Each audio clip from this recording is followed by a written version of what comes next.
جیسی کرنی ویسی بھرنی۔ اس نے سر اٹھا کر دیکھا تو ملک شاہ نواز کو اپنے جسم میں چیونٹیاں سی رینگتی محسوس ہوئی۔ وہ بے ساختہ پیچھے ہٹا۔ کون ہو تم؟ تمہاری موت، انتہائی سرد آواز میں جواب آیا۔ ایک بے قرار روح کا قصہ جس میں انتقام کے شعلے بھڑک رہے تھے۔ ملک شاہ نواز اپنے بیڈ روم میں گہری نیند سو رہا تھا۔ رات کے پچھلے پہر اس کے بیڈ روم کا دروازہ کھلا اور ایک نہایت حسین و جمیل دوشیزہ سفید لباس میں ملبوس باوقار انداز میں چلتی ہوئی اس کے بستر کے قریب آ کر رکی۔ کچھ دیر اسے بغور دیکھتے رہنے کے بعد وہ مسکراتی ہوئی اس کے پہلو میں بیٹھ گئی اور دھیرے دھیرے اپنی انگلیاں اس کے بالوں میں پھیرنے لگی۔ ملک شاہ نواز نے کسمسا کر آنکھیں کھول دی۔ تم کب آئی؟ اس کی آنکھوں میں نیند کا خمار اور لہجے میں محبت تھی۔ دوشیزہ کے لبوں پہ مسکراہٹ اور بھی گہری ہو گئی تھی۔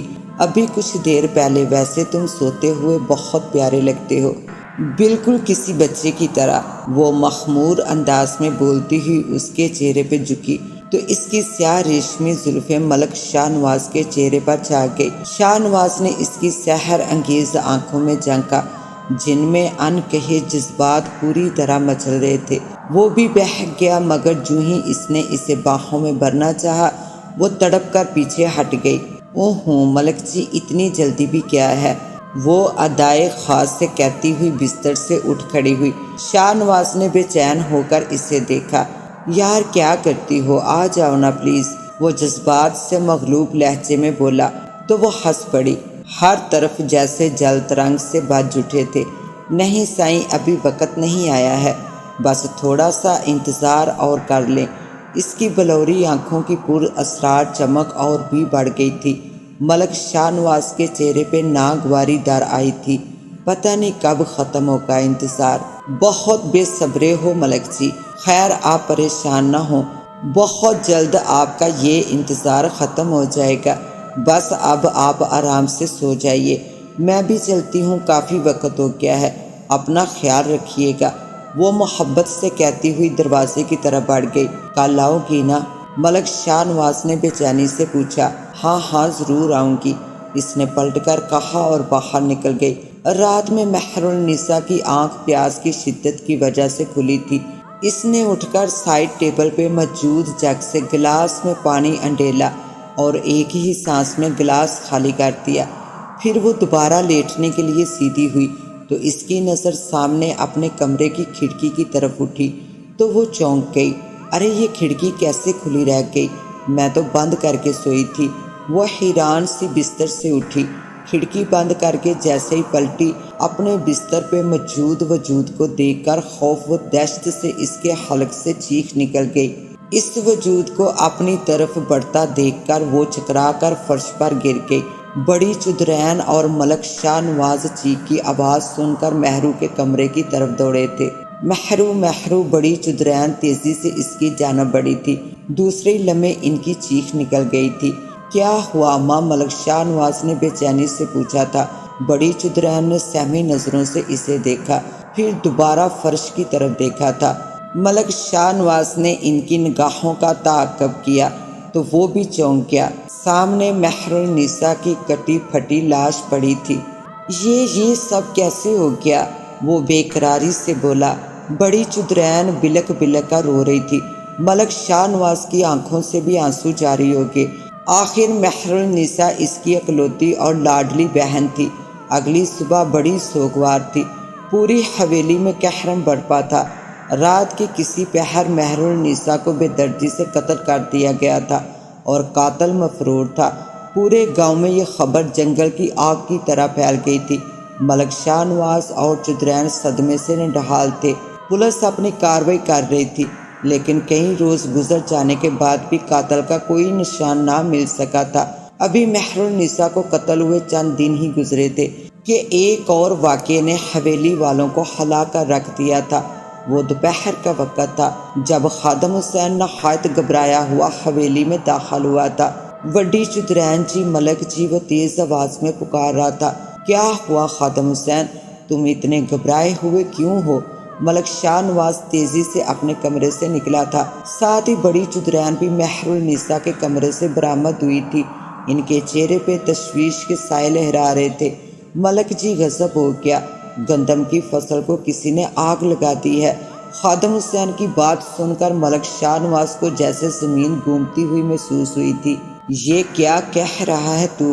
شاہ نواز چلاتے ہوئے بولا تھا۔ آپ میرے ساتھ چلیے، خادم حسین کہتا ہوا باہر کی جانب لپکا۔ شاہ نواز بھی اس کے پیچھے لپکا اور بڑی چودرین صوفے پر ڈیر سی گئی تھی۔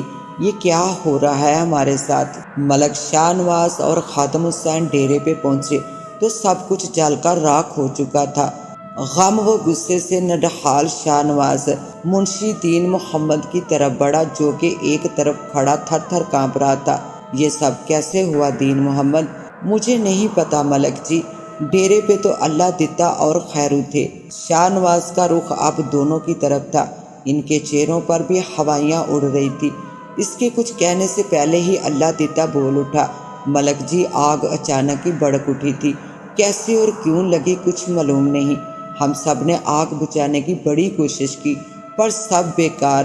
ہاں، حیرانی کی تو بات یہ ہے کہ جیسے جیسے پانی ڈالتے آگ اتنی ہی بھڑک اٹھتی تھی، لگتا تھا جیسے پانی نہ ہو بلکہ مٹی کا تیل ہو۔ کوئی ڈیرے کی طرف آیا تو نہیں؟ ملک شاہ نواز نے پرسوچ نظروں سے اللہ دتا کی طرف دیکھتے ہوئے پوچھا تھا۔ کوئی نہیں جی، بس ایک لڑکی آئی تھی، اللہ دتا نے ذہن پہ زور دیتے ہوئے کہا۔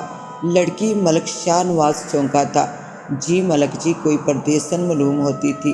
اس نے خود کو سیاہ چادر سے ڈانپ رکھا تھا، بس آدھا چہرہ نظر آ رہا تھا جو کہ سیاہ اور بری طرح جلا ہوا تھا۔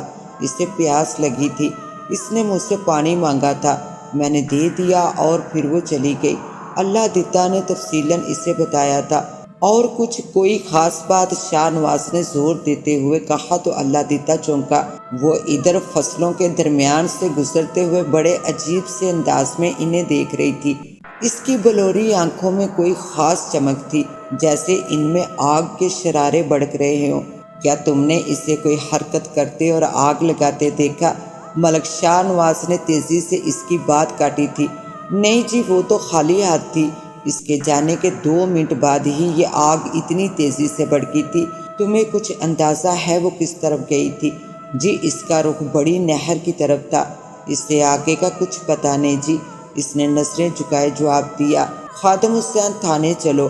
وہ جیپ کی طرف بڑھا تو اللہ دتا اور خیرو بھی ساتھ ہو لیے۔ پولیس نے گاؤں کا چپا چپا چھان مارا لیکن لڑکی کا کوئی پتہ نہ لگا۔ اللہ دتا کے علاوہ اس لڑکی کو آتے جاتے کسی نے نہیں دیکھا تھا۔ اس وقت ڈیرے پہ اللہ دتا اکیلا تھا، خیرو گھر سے کھانا لینے گیا ہوا تھا۔ وہ لڑکی کون تھی؟ آخر ملکوں کا کون سا ایسا دشمن پیدا ہو گیا تھا جو مہر النساء کے قتل کے بعد دن دہاڑے ان کی فصل کو آگ لگا کر انہیں لاکھوں کا نقصان پہنچا گیا؟ اللہ دتا کے ذہن میں یہی سوال گردش کر رہے تھے مگر ان کے جواب اس کے پاس نہیں تھے۔ شام کے سائے گہرے ہوتے ہی اچانک آسمان پر کالے بادل گر آئے تھے۔ گاؤں کے لوگوں نے موسم کے تیور دیکھے تو جلدی جلدی گھروں کا رخ کرنے لگے۔ تیز مست ہوائیں چلنے لگی تھی، یوں لگتا تھا شدید طوفان آنے والا ہو۔ سب کی نگاہیں آسمان پر چھائی کالی گھٹاؤں پر تھی جن کی سیاہی مزید بڑھتی جا رہی تھی۔ تاریکی نے سارے گاؤں کو اپنی لپیٹ میں لے لیا تھا۔ پھر بادل گرجے تو بچے دوڑ کر ماؤں کی آغوش میں پناہ ڈھونڈنے لگے۔ بجلی کڑکی تو ساتھ ہی تیز بارش ہونے لگی۔ سخت طوفانی ہوائیں بھی زوروں پہ تھی۔ بڑے استغفار کرتے ہوئے خدا تعالیٰ سے رحمت کی دعا مانگ رہے تھے۔ یہ طوفان ضرور کہیں نہ کہیں تباہی مچائے گا۔ ملک شاہ نواز کی بات پر ڈرائیونگ سیٹ پر بیٹھے خادم حسین نے سر ہلا دیا۔